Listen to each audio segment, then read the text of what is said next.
Oh my ഗോഡിന്റെ ഇന്നത്തെ കഥയിൽ ഭർത്താവ് ഭാര്യയെ ഉപദ്രവിച്ചു എന്നതാണ് ഞങ്ങൾ പറഞ്ഞിരിക്കുന്നത്. ഈ വിഷയത്തിൽ പ്രശ്നക്കാരനായ ഭർത്താവിനെ വിരട്ടാൻ പഞ്ചായത്ത് വൈസ് പ്രസിഡന്റിനെ കൊണ്ടുവരികയാണ്. സഹപ്രവർത്തകയായ വാർഡ് മെമ്പർ ഒരുക്കിയിരിക്കുന്ന കെണിയിൽ പഞ്ചായത്ത് വൈസ് പ്രസിഡന്റ് എന്ത് ചെയ്യും? കാണാം കെണിക്കുരുക്കിലെ ചിരിക്കഥ.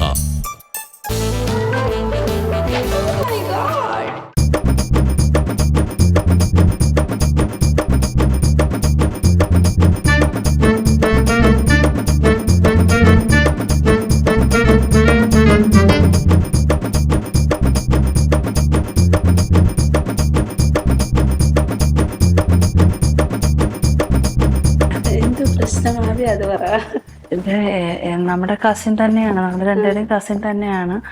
അപ്പോൾ അവളെ ഹസ്ബൻഡ് അലക്സ് ഇപ്പൊ ഗൾഫിൽ നിന്ന് വന്നിട്ട് പെണ്ണിനെ എടുത്തിട്ട് അടിച്ച് ഭയങ്കരമായിട്ട് വണ്ടി ഒരുമാതിരി പഞ്ചറായിരിക്കുന്നത്. അടിച്ച് പിന്നെ കയ്യിലൊക്കെ അടിച്ച് മുഖത്തൊക്കെ അടിച്ച് ഭയങ്കര വിഷയമായിട്ടിരിക്കുന്നു. അവൻ ഇടയ്ക്കിടയ്ക്ക് ഇത് തന്നെ വരുമ്പോഴൊക്കെ ഇങ്ങനെ പ്രശ്നങ്ങൾ ഉണ്ടാക്കണം. എനിക്ക് തോന്നുന്നു സംശയമാണ്, എന്താണെന്ന് എനിക്ക് അറിഞ്ഞൂടാ, സൈക്കോ ആണോന്നൊന്നും എനിക്ക് അറിയത്തില്ല. ഇത് സ്ഥിരമുള്ള പരിപാടിയാണ്. അപ്പൊ പിന്നെ ഇന്നലെ ഈ കൊച്ചു എന്നെ വിളിച്ച് കരച്ചിലോട് കരച്ചിൽ. പിന്നെ ഞാൻ ഇഞ്ഞ് വരാൻ പറഞ്ഞ് എന്നിട്ട് ഞാനിവിടെ ഒരു വൈദ്യൻ്റെ അടുത്താണ് കൊണ്ടുപോയത്. കാര്യം ഹോസ്പിറ്റലിൽ കൊണ്ടുപോയാൽ മാഡത്തിന് അറിയാമല്ലോ, കേസായിട്ടൊന്നും പോകണ്ട. അപ്പം അതുകൊണ്ട് കേസായിക്കഴിഞ്ഞാൽ പിന്നെ അവന് പോകാൻ പറ്റുമോ? ആ കൊച്ചിൻ്റെ നല്ല മനസ്സുകൊണ്ട് അവൾ പറഞ്ഞ് കേസൊന്നും വേണ്ട ചേച്ചി, ഒന്ന് ഞാൻ സംസാരിച്ചാലും ഞാൻ എന്നിട്ട് ഇന്നലെ സംസാരിച്ചു എൻ്റെ അടുത്ത്. അപ്പം അവൻ ഭയങ്കര വയലൻസ്, എന്നെയൊക്കെ വഴക്കു പറയോ ചീത്ത പറയാ. അപ്പൊ ഷീനയ്ക്ക് അറിയാമല്ലോ കഴിഞ്ഞതിന് ഷീനയൊക്കെ വന്ന്. അതാ ഞാൻ പിന്നെയും കക്ഷിയാവുമ്പോ ഇച്ചിരി കൂടെ ഡീൽ ചെയ്യാൻ പറ്റുമല്ലോ എന്ന് കരുതി. അവളിവിടെ ഉണ്ട്, ഞാൻ അവളെ വിട്ടില്ല. പിന്നെ അതിനോടൊന്നും ചോദിക്കാം. ആൻസി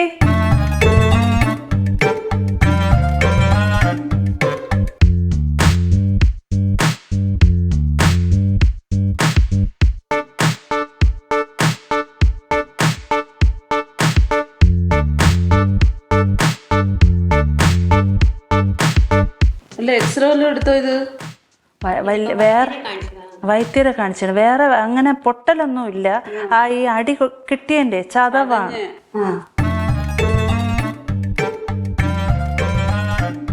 നിങ്ങൾ തമ്മിൽ എന്തോ വിഷയം എന്തുവാണ്? ഇല്ല ചേച്ചി, ഒരു വിഷയമൊന്നുമില്ല. ആള് ഇങ്ങനെയാണ്. അല്ല, ഇപ്പൊ എന്നെ ആയാലും ഒരാൾ ഇങ്ങനെയൊക്കെ ചെയ്യണമെങ്കിൽ അതിനൊരു നിങ്ങൾ തമ്മിൽ വഴക്കുണ്ടാവുന്നതിനൊരു കാരണമില്ലേ? ഇല്ല, കാരണം ഉണ്ടോന്ന് ചോദിച്ചാൽ ഒരു കാരണവുമില്ല. ആൾക്കൊരു ചെറിയ കാര്യം മതി, ചുമ്മാ എന്തിനും ഭയങ്കരമായിട്ട്, ചേച്ചിക്ക് അറിയാം, എന്തിനും ദേഷ്യപ്പെടലാണ്. ചുമ്മാ ദേഷ്യപ്പെടും, ഒരു ആവശ്യമില്ലാതെ ഉപദ്രവം പൊള്ളിക്കല്, ഇതൊക്കെ തന്നെയാണ് സ്ഥിരം. അപ്പൊ അതൊരു സൈക്കോയാണ്. ഫാമിലി ബാക്ക്ഗ്രൗണ്ട് എങ്ങനെയായിരുന്നു? ഫാമിലി ബാക്ക്ഗ്രൗണ്ട് അമ്മയും അച്ഛനും ഒക്കെ പാവം തന്നെയാണ്, വലിയ കുഴപ്പമൊന്നുമില്ല. പക്ഷെ നമ്മൾ അവരെ കൂടെ അല്ല. എന്നെ ഇങ്ങനെ ചെയ്യുന്ന നീ അവരോട് പറഞ്ഞിട്ടുണ്ടോ? അവരോട് പറഞ്ഞിട്ട് അവരടുത്തും ഇതേ രീതി തന്നെ എല്ലാവർക്കും പേടിയാണ്. കാരണം എന്ന് വെച്ചാൽ കത്തിയെടുക്കുക, ഗൾഫിൽ നിന്ന് വരാൻ അറിഞ്ഞാലേ പേടിയാണ് എനിക്ക്. വന്നു കഴിഞ്ഞാൽ അവിടെ കുഴപ്പമൊന്നുമില്ല, നിൽക്കുന്നിടത്ത് ഫോണിൽ കൂടെ വിളിച്ച് ചീത്ത പറച്ചിലാണ്. അല്ല, ജോലിക്ക് പോകുന്നിടത്തോ അവിടെ ബാക്കി എല്ലാവരുടെ അടുത്ത്. ഇതിപ്പോ ഇവിടെ എൻ്റെ അടുത്ത് പറയുന്നോണ്ട്, ഞാൻ ഷീവയുടെ അടുത്ത് പറയുന്നോണ്ട്, ഇച്ചാൻ്റെ അടുത്തൊക്കെ പറയുന്നോണ്ടാണ് ഇവരൊക്കെ ഇടപെടുന്നത്. അല്ലാതെ പുറത്തുനിന്നുള്ള എല്ലാവരും അവൻ നല്ലവനാണ്. നല്ല ആൾക്കാർ വരുമ്പോ പിന്നെ ഭയങ്കര സ്നേഹവും കാര്യങ്ങളും. ജോലി സ്ഥലത്തൊക്കെ ഭയങ്കര അഭിപ്രായമാണ് അവനെ പറ്റി. എന്റെ വീട്ടിൽ വന്നു കഴിഞ്ഞാൽ ഞാൻ എങ്ങാനും ആരുടെങ്കിലും എന്റെ വീട്ടിലുള്ളവർക്ക് പറഞ്ഞാൽ അത് അടിയാണ് അന്നത്തെ രാത്രി. അല്ലേ, വീട്ടുകാരോടെല്ലാം സ്നേഹമാണോ അതിന്? എല്ലാരടുത്തും സ്നേഹം. അതാണ് അവര് എവിടെ വീട്ടുകാരാണെങ്കിലും ചോദിക്കുന്ന, അവ അങ്ങനെ ചെയ്യത്തില്ല, അലക്സ് അങ്ങനത്തെ പയ്യനല്ല എന്നാ പറയുന്നത്. അതിപ്പോ തന്നെ അലീന,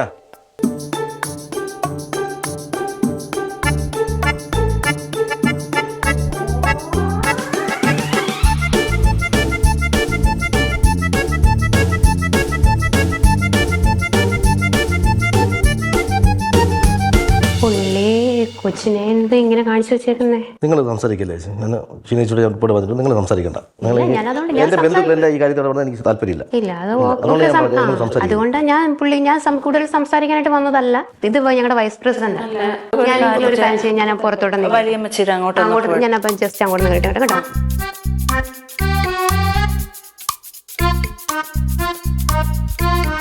ഞാനൊരു കാര്യം ചോദിക്കട്ടെ? എന്റെ ഒരു അനിയന്റെ പ്രായമേ ഉള്ളൂ. ഏതെങ്കിലും ആമ്പിള്ളാർ ഇങ്ങനെ ചെയ്യോ കൂടെ താമസിക്കുന്ന ഒരു പെണ്ണിനെ? അത് എനിക്ക് തോന്നി ഞാൻ ചെയ്തു. നീ അങ്ങനെ അങ്ങ് സംസാരിച്ചാൽ എങ്ങനെയാ? എനിക്ക് തോന്നി ഞാൻ ചെയ്ത്. അതെങ്ങനെ പറയാൻ തോന്നുന്നു? തിരിച്ചേ ഇപ്പൊ ഈ കൊച്ചിന്റെ സ്ഥാനത്ത് ഞാനായിരുന്നെങ്കിലോ വേറൊരു പെണ്ണായിരുന്നെങ്കിലോ തിരിച്ച് നീ ഒന്നടിക്കുമ്പോ നിന്നെ രണ്ടടിച്ചു കഴിഞ്ഞാൽ നിന്റെ മേല് നോവോ? അങ്ങനെ അടിക്കാൻ സമ്മതിക്കില്ല. ആണുങ്ങൾ പിന്നെ എന്താ? ഇപ്പൊ നീ ഇപ്പം നിന്റെ ഭാര്യ ഇത് നിനക്ക് ഇന്നൊന്ന് വെയ്യാതെ വന്നു കഴിഞ്ഞാൽ നിന്നെ നോക്കണ്ടേ ആരാ? അവളല്ലേ. എന്റെ കാശുണ്ടെങ്കിൽ ആരും നോക്കിക്കോളും. അതിന് ഭാര്യയുടെ ആവശ്യമൊന്നുമില്ല. പൈസ കൊണ്ടെല്ലാം നേടാൻ പറ്റുമോ? അല്ല, ഞാൻ എന്റെ ജീവിതം കൊണ്ടാണ് പഠിച്ചുകൊണ്ടിരിക്കുന്നത്.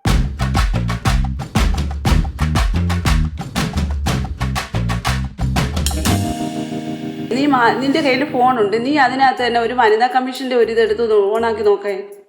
അതിനകത്ത് അറിയാം. അപ്പൊ ഒരു ഭർത്താവിന് പോലും പെണ്ണിനെ ആവശ്യമില്ലാതെ ദേഹത്ത് തൊടാൻ അധികാരമില്ല. ഞാൻ എന്റെ ഭാര്യ എന്ന് പറഞ്ഞ വ്യക്തിയല്ലേ തല്ലിയത്. ഭാര്യയെ തല്ലാനാണോ ഒരു പെണ്ണിനെ ഒരു ചെറുക്കൻ്റെ കൂടെ പറഞ്ഞു വിടുന്നത്? എന്നെ സംബന്ധിച്ച് എനിക്ക് തല്ലാൻ തോന്നി ഞാൻ തല്ലും. അവന് കൊല്ലണമെന്ന് തോന്നിയാ കൊല്ലും, തല്ലണോ. നല്ല സംസാരം കേട്ടോ അലക്സേ.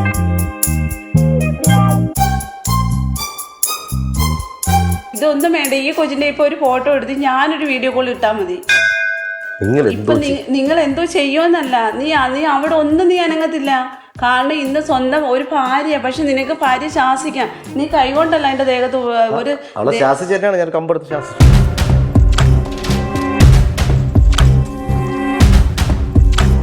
നീ എന്തോ തെറ്റ് കാണിച്ചവന്റെ അടുത്ത് നീ വേറെ രീതി വല്ലതും പോയോ? ഒരു തെറ്റും ഞാൻ ഇങ്ങനെ തന്നെ ഞാൻ പറഞ്ഞില്ലേ, ഇങ്ങനെ തന്നെ. ഈ കാര്യം പറയുമ്പം ഇവര് എല്ലാ കാര്യവും പറഞ്ഞില്ലേ?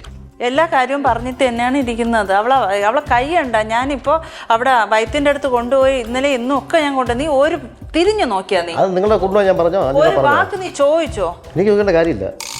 എന്തോന്ന് പ്രസിഡന്റ്, ഇനിയിപ്പോ ഗൾഫിൽ പോണില്ലെന്നാണ് പറയുന്നത്. നിന്റെ അടുത്ത ബന്ധുവല്ലേ അവര്? എന്തിനാ അവര് സംസാരിക്കാൻ വന്നേ? അവരെ എന്റെ മുമ്പ് കാണാൻ ഞാൻ പലപ്പോഴും പറഞ്ഞിട്ടുണ്ട്. ഞാൻ പറഞ്ഞിട്ടില്ലേ കാണില്ലെന്ന്? പറഞ്ഞിട്ടില്ലേ? നിന്റെ വീട്ടിൽ വന്നില്ലല്ലോ അലക്സേ. എന്റെ വീട്ടിലല്ലേ വന്നിരിക്കുന്നത്. എന്റെ ഉമ്മ വരല്ലെന്ന് ഞാൻ പലപ്പോഴും പറഞ്ഞിട്ടുണ്ട്. പറഞ്ഞിട്ടില്ലേ? പറഞ്ഞിട്ടില്ലേ?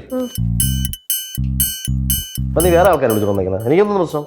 എനിക്ക് ആരും വന്നാലും എനിക്ക് കുഴപ്പമൊന്നുമില്ല. നീ ഒരു മര്യാദ ഉള്ളവനോ? നിനക്ക് സ്നേഹം, ഭാര്യ എന്ന് പറയുന്ന ഒരു വ്യക്തി, നിനക്ക് ഭാര്യ എന്ന് പറയുന്ന ഒരു കൊച്ചിനോട് നിന്റെ കൂടെ കഴിയുന്നവര്, നിനക്കൊരു കുഞ്ഞുണ്ടെന്ന് പറഞ്ഞില്ല, കുഞ്ഞും ഇല്ലാത്തവനല്ല.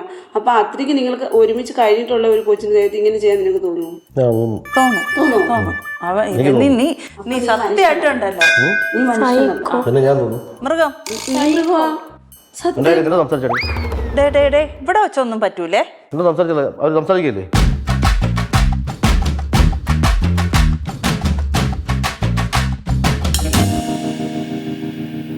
ഈ കൊച്ചിൻ്റെ അടുത്ത് ഞാൻ പറഞ്ഞു എനിക്ക് കേസ് കൊടുക്കാമെന്ന്. എന്റെ കൊച്ചിന്റെ അച്ഛനല്ലേ? കൊച്ചിൻ്റെ കോഴിക്കോട്ടെ ഇവിടുത്തെ നാട്ടിലെ പെണ്ണുങ്ങൾക്ക് ഇച്ചിരി കുഴപ്പമുണ്ട്. ആണുങ്ങൾ എന്തൊരു ചെയ്താൽ ഉടനെ കേസ് കൊടുത്ത് അങ്ങ് അകത്താക്കി കളയും, അങ്ങ് പേടിപ്പിക്കും, മൂക്കി പിടിച്ച് കയറ്റി കളയും. അപ്പോൾ നിയമം വന്നുകൊണ്ട് ഇപ്പോൾ അവർക്കുള്ള അഹങ്കാരം അതങ്ങ് കയ്യിൽ വെച്ചിരുന്നാൽ മതി. അത് എൻ്റെ അടുത്ത് വേണ്ട. ഇവനെ എന്തോ ആണെന്നൊരു ഭാവമാണ്. ഇല്ല, പെണ്ണുങ്ങൾ അവന്റെ കാൽ കീഴിൽ കിടക്കുന്ന ആൾക്കാരെന്നുള്ള അങ്ങനെ കിടന്നാൽ മതി.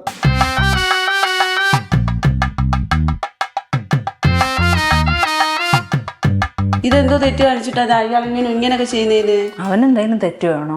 അതുകൊണ്ട് അടി കൊടുത്തു. അതിപ്പോൾ തെറ്റെന്താണ്? പ്രസിഡന്റ് ആയാലും അടിക്കും. എന്നോട് കാണിച്ച് ഞാൻ അടിക്കും. അതിന് വേറെ മാറ്റമൊന്നുമില്ല. ദേഷ്യം വന്നാൽ എന്ത് കൈ കിട്ടിയാലും എടുത്തടിക്കും. പ്രസിഡന്റ് ആണെങ്കിലും അടിക്കും. അംശം ഉണ്ടാണെങ്കിൽ പിന്നെ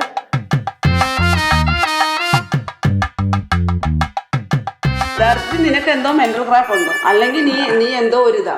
എനിക്ക് മെന്റൽ പ്രസിഡന്റ് പറഞ്ഞ സത്യമാണ്. ഇല്ലാത്ത ഒരു വ്യക്തി, സുബോധമുള്ള ഒരു മനുഷ്യൻ ഇങ്ങനെ ചെയ്യത്തില്ല. ഞാൻ വീട്ടിൽ പോട്ടെ. എന്റെ വീട്ടില്. ആരാണ്? എന്റെ വീട്ടിലോ? ചാച്ചന്റെ അടുത്ത്. എന്റെ വീട്ടിൽ ഞാൻ പെട്ടിയിലാക്കി അയക്കാനല്ലേ പറഞ്ഞോട്ടാ. ഇത് കേസ് കൊടുക്കാൻ കൊച്ചേ? വേണ്ടേ? പിന്നെ നീ അനുഭവിക്കുക.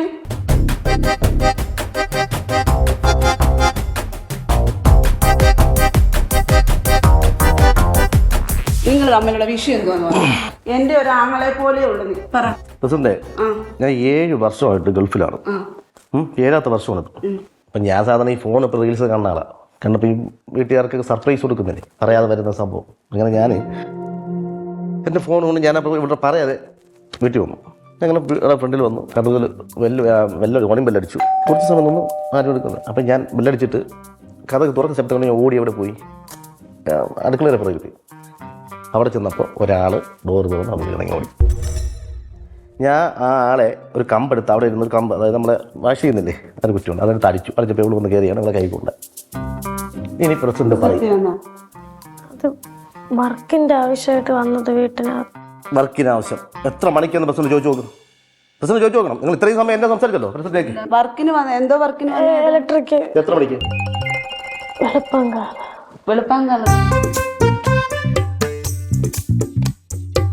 വെളുപ്പാങ്കാലത്ത് എന്തോ ഇലക്ട്രിക് വർക്കിന് ആള് വന്നേ.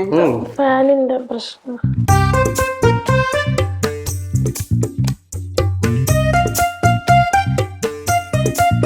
ഞാൻ ഈ സർപ്രൈസ് കൊടുക്കാൻ വന്നാൽ ഞാൻ സർപ്രൈസായി. എൻ്റെ മുകളിൽ കൂടെ ഒന്ന് ചാടി ഓടുന്നു. അവനെ അടിച്ച അടി അവളെ കൈ കൊണ്ട് അല്ലേടേ. ഇത് ന്യായീകരിക്കാണ് പ്രസിഡന്റ് വന്നല്ലേ. സോറി, എനിക്ക് ഇതൊക്കെ നിങ്ങളെല്ലാം അറിഞ്ഞുകൊണ്ടുള്ള കാര്യം തന്നെയാ. ആ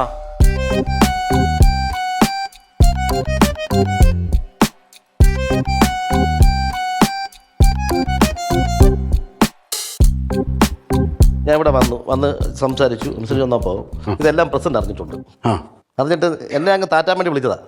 മനസ്സിലായില്ലേ? എന്റെ ജീവിതം തൊലയ്ക്കാൻ പെണ്ണുങ്ങൾ 3 എല്ലാം പറഞ്ഞ് എന്റെ ജീവിതം കളയാൻ വേണ്ടി ഇപ്പൊ വന്നതാ. ഇപ്പൊ ഇവർ രണ്ടുപേരായിരുന്നു, ഇപ്പൊ പ്രസിഡന്റ് കൂടെ ആയിരുന്നു. അപ്പൊ ഇവർക്ക് സപ്പോർട്ടാണ്. ആ പ്രസിഡന്റ് സപ്പോർട്ടാ. അപ്പൊ ഇനി എന്തിനാഴ്ച എന്നെ ജയിലിൽ കയറ്റും എന്നൊക്കെ പ്രസിഡന്റ് പറയണം. ഇനി രണ്ടുപേരും കൂടെ വീട്ടിൽ, നീ ഗൾഫിൽ പോകുന്ന സമയത്ത് രണ്ടുപേരും കൂടെ വീട്ടിൽ കയറിയാലും പ്രശ്നമില്ലാന്നാ പറയുന്നേടാ. അടുത്ത് രണ്ടാമത്തെ കാര്യം ചോദിക്കാം. നിങ്ങൾക്ക് വേറൊരു കാര്യം അറിയോ? കഴിഞ്ഞ ആദ്യത്തെ 3 പ്രാവശ്യം 2 വർഷം കഴിഞ്ഞ് ഞാൻ വരുമ്പോൾ അന്ന് ഇതേപോലെ ഒരു പ്രശ്നം വീട്ടിൽ ഉണ്ടായി. ഞാൻ ഈ നാട്ടിൽ വന്നിട്ട് 2 ദിവസം എൻ്റെ അനിയത്തിന് വീട്ടിൽ പോയി നിന്നിട്ട് വന്നതാണ്. ഇവിടെ നിന്ന് അതേപോലെ ഒരുത്തർ വിളിച്ചപ്പോൾ അവിടെ അന്ന് എന്താ നീ എന്തോടെയാന്ന് പറഞ്ഞേ? പെയിന്റിന്റെ എത്ര മണിക്കെന്ന് അറിയോ ചേച്ചി? വൈകിട്ട് 6:30 പെയിന്റിന്റെ പണി. പെയിന്റ് തീർന്നില്ല. അന്ന് ഇതെല്ലാം ഇടപെട്ട് ഈ പറയുന്ന ശീല ഉൾപ്പെടെ സംസാരിച്ച് മര്യാദയ്ക്ക് ഇവിടെ പറഞ്ഞു വിട്ട കാര്യമാണ്. ഇന്നലെ വരെ ഞാൻ മെനഞ്ഞാന്ന് വരുന്നു, എൻ്റെ തലേ ദിവസം വരെ എന്നെ രാത്രി വീടുകൾ വിളിച്ച് കണ്ടോളാം. ഫ്ലൈറ്റ് ഇല്ലാത്തോണ്ട് വരൂല. സർപ്രൈസ് അവൻ കൊടുക്കാൻ നിന്നപ്പോ ഇവൾ അങ്ങോട്ട് സർപ്രൈസ് കൊടുത്തു. എനിക്ക് കിട്ടി, നല്ല സർപ്രൈസ് കിട്ടി. അവന്റെ സ്ഥാനത്ത് ഞാനോ യവനോ ആയിരുന്നെങ്കിലോ കൊന്നേനെ.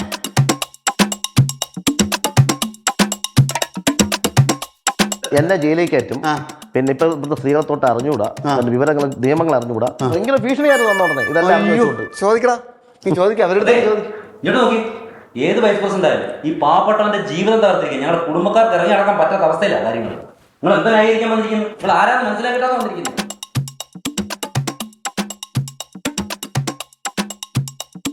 സത്യം പറഞ്ഞാൽ ഈ പ്രസിഡന്റ് അവരെ കൈകാലം അടിച്ചു പിടിക്കണം. ഏത് ഇവിടുന്ന് ഇറങ്ങൂലല്ലോ. അണ്ണ ഒരു കാര്യം പറയാം. ഞാൻ അറിഞ്ഞത് ഈ കൊച്ച് ഇവര് ഭാര്യയും ഭർത്താവും വന്നപ്പോ രണ്ടുപേരുള്ള എന്തോ കശുപിശ. അതിപ്പോ ഇങ്ങനെയുള്ള വിഷയമൊന്നും നമ്മൾ അറിയുന്നില്ല. അപ്പൊ ഇതിനെ ഉപദ്രവിച്ചു എന്നുള്ളത്. അപ്പൊ ഞങ്ങൾ ഇവിടെ ഷീന പറഞ്ഞാൽ അവിടെ ഒന്ന് കയറിയിട്ട് പോകട്ടെ നമുക്കൊന്ന്. അങ്ങനെ ഇവിടെ വന്ന് ഇതിൻ്റെ ചോദിച്ചപ്പോ ഇങ്ങനെ ഈ കൊച്ച് ഇതും വന്നപ്പോ ഞാൻ എന്തോ നിങ്ങൾ തമ്മിലുള്ള വിഷയത്തിന്റെ കാര്യം ചോദിച്ചു. ഇത് ഇത്രയും ഇങ്ങനെയുള്ള ഇവര് തമ്മിൽ ഇല്ലീഗലായിട്ടുള്ള വിഷയങ്ങളുണ്ടെന്നൊന്നും എനിക്കറിയത്തില്ലായിരുന്നു. നിങ്ങൾ എന്തെങ്കിലും കാര്യം അറിയാതെ വന്നിരുന്ന ഒരു പാവപ്പെട്ട ഒരുത്തനെ എഴുതിക്കൊണ്ട് നിങ്ങൾ 3 പേരും കൂടെ അങ്ങ് ചറപറാന്ന് ഓരോ ചോദ്യങ്ങൾ ചോദിക്കും. നിങ്ങൾ എന്തോ ചോദിച്ചാൽ നിങ്ങൾക്ക് മനസ്സാക്കിയുണ്ടോ? നിങ്ങൾ എവിടത്തെ വൈസ് പ്രസിഡന്റ്? ഒരു സ്ഥലത്ത് വരുമ്പോ എന്തിനാണ് ചോദിച്ചില്ല എന്തോ വിഷയം? നീ എന്നോട് ഇങ്ങനെ ഒരു വിഷയം ഉണ്ടെന്ന് പറഞ്ഞു. പറഞ്ഞെങ്കിൽ എന്തോ ചെയ്യായിരുന്നു ഇയാള്? എന്നാ ചുമ്മാതെ തിളക്കാതെ ആവശ്യത്തിന് മതിയല്ലോ. ഇതിൽ തിളക്കുന്നതിനാ ചുമ്മാ അവൻ സംസാരിക്കട്ടെ. അവൻ എന്തെങ്കിലും സംസാരിക്കണം. അവന്റെ ചേട്ടന്റെ സ്ഥാനത്ത് ഞാനുണ്ടല്ലോ, ഞാൻ സംസാരിക്കാം. ചേട്ടൻ പോലും ഇവര് തമ്മിലുള്ള വിഷയം നിങ്ങൾ പറഞ്ഞ് സോൾവ് ആക്കും. നിങ്ങൾ ചുമ്മാ ഇങ്ങനെ ഇതെങ്ങനെ സോൾവ് ആക്കും? ഇങ്ങനെ നടക്കുന്ന ഈ പെൺകുട്ടിയായിട്ട് ഇനി എന്റെ പയ്യനെ എങ്ങനെ നിങ്ങൾ എന്തോന്ന് പറഞ്ഞ് സോൾവ് ആക്കുക? അതൊന്ന് പറഞ്ഞു തന്നെ. എനിക്കൊരു അബദ്ധം പറ്റിയാണ്. ഇതാവട്ടോ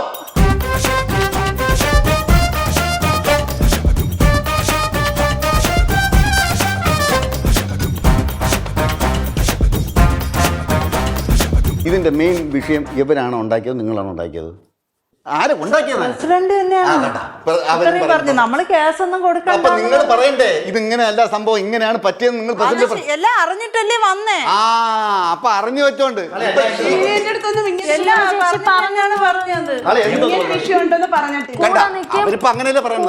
കേസ് കൊടുക്കാന്ന്. അപ്പൊ നിങ്ങളല്ലേ ഇത് കാണിച്ചേക്കുന്നത്? ഞാൻ പറയട്ടെ, ഞാൻ ഒരു കാര്യം ചോദിക്കട്ടെ. ഇവരെല്ലാരും അല്ലടാ, നിനക്ക് സംഭവം മനസ്സിലായില്ലേ? ഇവര് നിരപരാധികളടാ. ഇവര് കുറ്റം സമ്മതിച്ചപ്പോൾ അവരാണ് പറഞ്ഞത് ഇത് വിഷയം. എടാ ചുമ്മാതിരിക്കണേ നിങ്ങൾ കാണിക്കുന്ന ഈ പണികൾ, നിങ്ങൾ എവിടുത്തെ പ്രസിഡന്റ്? വെറുതെ ഇരിക്കണേ എടാ ഇവര് തന്നെ ഇത് കാരണം ആണ് ആണ് എവിടെ കൂടെ നിങ്ങളെ കണ്ടപ്പോ മനസ്സിലായി ഈ കാറ്റഗറി ഉള്ള ആരൊക്കെ ചുമ്മാ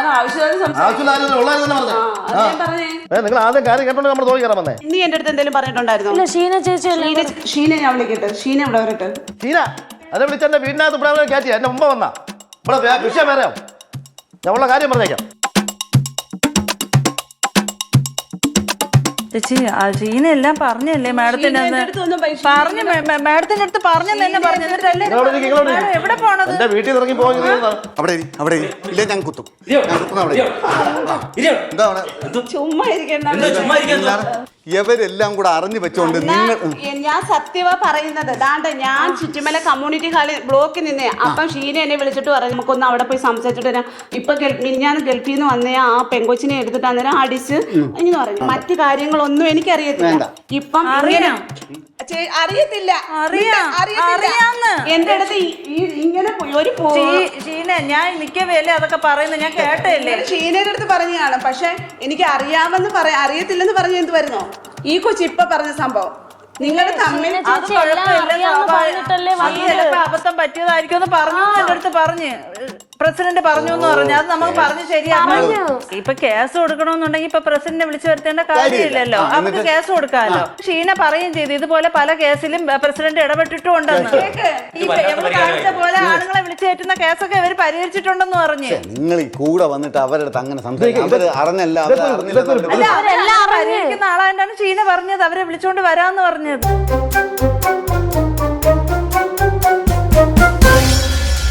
അണ്ണ സത്യം ഈ കൊച്ചിപ്പ പറഞ്ഞില്ലേ ആണുങ്ങളെ വിളിച്ചു കയറ്റിയ കേസ് പരിഹരിക്കുന്നു. ആ ഒരു കേസ് ഞാൻ പരിഹരിച്ചിട്ട് ഞങ്ങൾ പരിഹരിക്കത്തില്ല. പറഞ്ഞ് നമുക്ക് ചെയ്യാൻ പറ്റും. ഇവര് ഇടന്ന് ഉരുളുന്നതാണ്. പിന്നെ അല്ലെങ്കിൽ പിന്നെ നമ്മൾ എന്തിനാ അവിടെ നിന്ന് ഇവരെ വിളിച്ചു വരുത്തണം? നിങ്ങളിപ്പോ ഇതാ എന്താണ് ഇതിപ്പോ എനിക്ക് ഇതിനകത്ത് വന്നിപ്പോ ഞാൻ പെട്ടതാ. എന്നോട് ചാടി ചേച്ചി ഇവിടെ വന്നിട്ട് പറഞ്ഞു ആർജിന്റെ കാവാലം പോച്ചുകളയും നീ വേണമെങ്കിൽ നിന്നെ ജയിലായിക്കളയും. ഈ കൊച്ചായോണ്ടാണ് ഇങ്ങനെ ഞാൻ മാഡം ആയിരുന്നെങ്കിൽ അവനെ കവാലടിച്ച് അതുപോലെ തന്നെ വന്ന ഉടനെ നമുക്ക് ഡിവോഴ്സ് ചെയ്യാല്ലേ കേസ് കൊടുക്കാം. ഞാൻ വിചാരിച്ച ഈ എല്ലാം അറിഞ്ഞുകൊണ്ട് വന്നിട്ട് ഇത് എന്തിനിങ്ങനെ കാണിക്കണമെന്ന് ഞാൻ ചിന്തിക്കുകയും ചെയ്തു. ഇതിപ്പോ എന്ത് ചെയ്യാന്ന് ഇതിപ്പം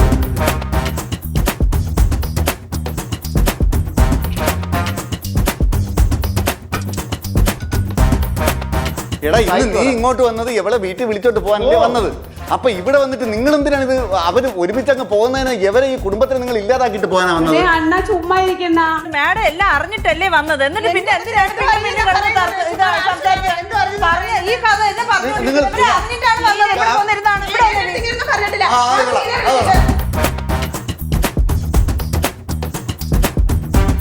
അവരൊരു മര്യാദയ്ക്കുള്ള കേസുകൾ എടുക്കുമെന്ന് പറഞ്ഞുകൊണ്ടല്ലേ നിങ്ങൾ ഇങ്ങോട്ട് വരാൻ പറഞ്ഞത്.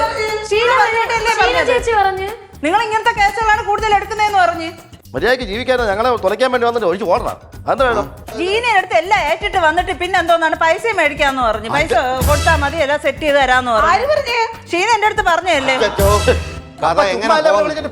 ചോദിച്ചതും എല്ലാം സെറ്റ് ചെയ്ത് തരാന്ന് പറഞ്ഞാണ്. ഇവര് നല്ല സന്തോഷത്തോടെ ഒരു കല്യാണം കഴിച്ചിട്ട് കൊച്ചു ഭർത്താവാണ് നല്ലോണം ഇരിക്കണോന്ന് തന്നെ വിചാരിച്ചു. അത്രേ ഞങ്ങൾ ആഗ്രഹിച്ചോളൂ. ഇത് കൗമുദി ടിവിയുടെ ഓ മൈ ഗോഡ് എന്ന് പറയുന്ന പ്രോഗ്രാം ആയിരുന്നു.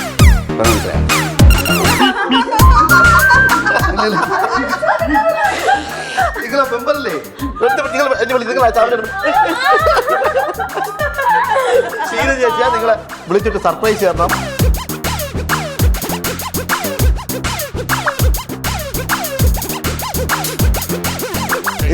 ഇതിന്റെ എല്ലാ ആണിയാണ് നിൽക്കുന്നത് കേട്ടാ. അതാണ്